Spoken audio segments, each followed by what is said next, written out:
गेले अनेक दिवस सर्वांना पावसाची प्रतीक्षा होती। तोच पाऊस जो आहे तो आता महाराष्ट्रात दाखल झाल्याचं आपल्याला पाहायला मिळतंय। सध्या पुण्यात देखील पावसाने जे आहे ते हजेरी लावल्याचं चित्र आपल्याला पाहायला मिळालं। सुरुवातीला जर आपण पाहिलं तर गेल्या अनेक दिवसापासून या ठिकाणी ढगाळ वातावरण जे आहे ते पुण्यातील विविध भागांमध्ये आपल्याला पाहायला मिळत होतं, पुणे शहर असेल किंवा पुणे जिल्हा असेल।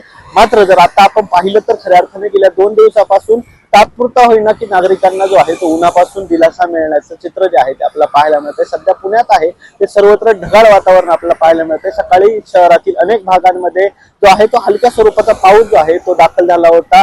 यासोबतच काल देखील संपूर्ण दिवस शहरामध्ये ढगाळ वातावरण होतं आणि पाऊस जो आहे तो ठिकठिकाणी जो आहे तो ढगाळ स्वरूपात जो आहे तो बरसत आपल्याला पाहायला मिळालं। सोबतच आपण पाहिलं तर हे जे ढगाळ वातावरण आहे ते पुढील 4 दिवस पुण्यासह महाराष्ट्रातील अनेक भागांमध्ये असणार आहे। सोबतच अनेक ठिकाणी पाऊस देखील होणार आहे। सध्या पुण्याला जो आहे तो येलो अलर्ट देण्यात आलेला आहे, पण पुण्याच्या जे घाटमाथे आहे तो घाट परिसर आहे त्या ठिकाणी ऑरेंज अलर्ट देण्यात आलेला आहे। त्यामुळे आज संपूर्ण दिवसभरात पुण्यात जे आहे ते ढगाळ वातावरण असण्याची शक्यता आहे आणि पाऊस देखील अनेक ठिकाणी पडू शकतो। त्यामुळे तात्पुरता तरी जे उन्हाने जे नागरिक त्रस्त झाले होते त्या नागरिकांना सध्या दिलासा मिळाल्याचं चित्र आपल्याला पाहायला मिळतं।